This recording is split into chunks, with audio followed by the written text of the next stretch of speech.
Hello everyone, welcome to my YouTube channel. SSLC Model Question Paper 2025ರ ದ್ವಿತೀಯ ಭಾಷೆ Kannada second language Kannada question paper. ಇದು important model question paper ಆಗಿರುತ್ತೆ. ಯಾವುದೆಲ್ಲ model question paper ಇರುತ್ತೆ ಹಾಗೆ last 5 year question ಪೇಪರ್ಸ್ನ ನೀವು refer ಮಾಡಿದ್ರೆ ಆಲ್ಮೋಸ್ಟ್ ಕ್ವಶನ್ಸಲ್ಲಿ ರಿಪೀಟ್ ಆಗಿರುತ್ತೆ. ಫಸ್ಟ್ ಮೇನಲ್ಲಿ ನಿಮಗೆ choose the correct answer type ಕ್ವಶನ್ಸ್ನ ಕೊಟ್ಟಿರ್ತಾರೆ.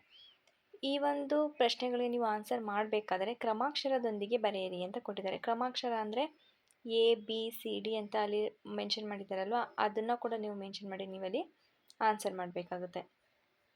ಫಸ್ಟ್ ಮೇಲೆ ನಿಮಗೆ 4 choose the correct type questions ಕೇಳಿರ್ತಾರೆ.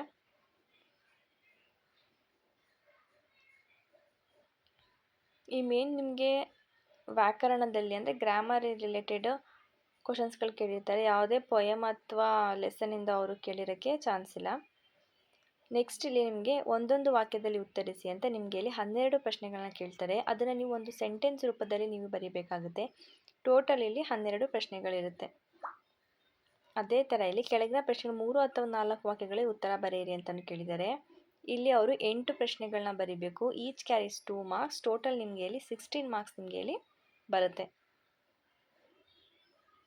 Next ಮೇನಲ್ಲಿ ಕವಿ, ಸಾಹಿತಿಯ, ಜನ್ಮಸ್ಥಳ, ಕಾಲ, ಕೃತಿ ಮತ್ತು ಬಿರುದು, ಪ್ರಶಸ್ತಿಗಳನ್ನು ಕುರಿತು ವಾಕ್ಯ ರೂಪದಲ್ಲಿ ಬರೆಯಿರಿ ಅಂತ ಒಬ್ಬ ಕವಿ ಹೆಸರು ಕೊಟ್ಟಿದ್ದಾರೆ.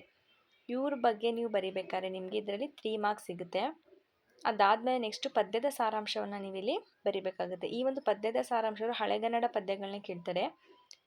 ನೆಕ್ಸ್ಟ್ ಅದಾದಮೇಲೆ ಲಕ್ಷಣ ಬರೆದು ಸಮನ್ವಯಗೊಳಿಸಿ ಅಂತ ಒಂದು ಅಲಂಕಾರನ ಕೊಟ್ಟಿದ್ದಾರೆ. ಇದು ಕೂಡ ನಿಮಗೆ 3 ಮಾರ್ಕ್ಸಿಗೆ ಬರುತ್ತೆ. ನೆಕ್ಸ್ಟ್ ಇದಾದಮೇಲೆ ಇಲ್ಲಿ ಗಾದೆ ಮಾತುಗಳಲ್ಲಿ ಒಂದನ್ನು ಆರಿಸಿ ಬರೀರಿ. ಗಾದೆ ಮಾತುಗಳು ನಿಮಗೆ ಯಾವಾಗಲೂ ಅವರು 2 ಆಪ್ಷನ್ನ ಕೊಟ್ಟಿರ್ತಾರೆ. ಯಾವುದಾದ್ರು ಒಂದು ಆಪ್ಷನ್ನ ನೀವಿಲ್ಲಿ ಚಾಯ್ಸ್ ಮಾಡಿ ನೀವಿಲ್ಲಿ ಬರೀಬೇಕಾಗುತ್ತೆ. ನೆಕ್ಸ್ಟ್ ಕೆಳಗಿನ ವಾಕ್ಯ ಅಥವಾ ಹೇಳಿಕೆಗಳಿಗೆ ಸಂದರ್ಭ ಮತ್ತು ಸ್ವಾರಸ್ಯಗಳನ್ನು ಬರೆಯಿರಿ ಅಂತ ಕೊಟ್ಟಿದ್ದಾರೆ. ಇಲ್ಲಿ ನೀವು 5 ಪ್ರಶ್ನೆಗಳಿಂದ ನಿಮಗೆ ಪ್ರತಿಯೊಂದಕ್ಕೂ 3 ಮಾರ್ಕ್ಸ್, ಟೋಟಲ್ ಇಲ್ಲಿ 15 ಮಾರ್ಕ್ಸ್ ಇರುತ್ತೆ. ಈ ಥರ ನೀವು ಇಲ್ಲಿ ಆನ್ಸರ್ನ ಮಾಡಬೇಕಾಗುತ್ತೆ. ನೆಕ್ಸ್ಟ್ ಮೇನಲ್ಲಿ ಕೆಳಗಿನ ಪದ್ಯಭಾಗವನ್ನು ಪೂರ್ಣಗೊಳಿಸಿ ಬರೆಯಿರಿ ಅಂತಿದೆ. 2 ಪದ್ಯಭಾಗವನ್ನು ಕೊಟ್ಟಿದ್ದಾರೆ.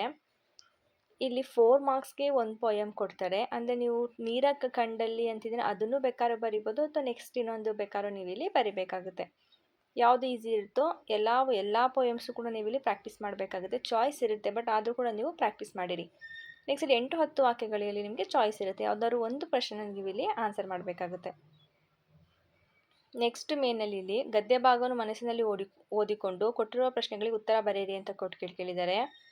ಒಂದು ಪ್ಯಾಸೇಜ್ ಇದೆ, ಒಂದು ಗದ್ಯ ಭಾಗನ ಕೊಟ್ಟಿದ್ದಾರೆ. ಇಲ್ಲಿ ಟೋಟಲ್ ಇಲ್ಲಿ ನಿಮಗೆ 2 ಪ್ರಶ್ನೆಗಳನ್ನ ಕೇಳ್ತಾರೆ.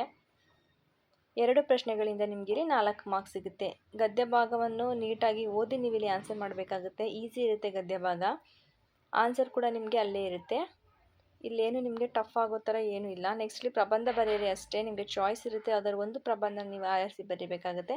ಪತ್ರ ಲೇಖನನೂ ಅಷ್ಟೇ, ಅದ್ರ ಒಂದು ಲೆಟರ್ನ ನೀವು ಇಲ್ಲಿ ಚೂಸ್ ಮಾಡಿ ಬರೀಬೇಕಾಗುತ್ತೆ. ಈ ಥರ ನಿಮಗೆ ಆ್ಯನ್ಯುವಲ್ ಎಕ್ಸಾಮಲ್ಲಿ ಪೇಪರು ಒಂದು ಪ್ಯಾಟರ್ನ್ ಬರುತ್ತೆ. Thank you.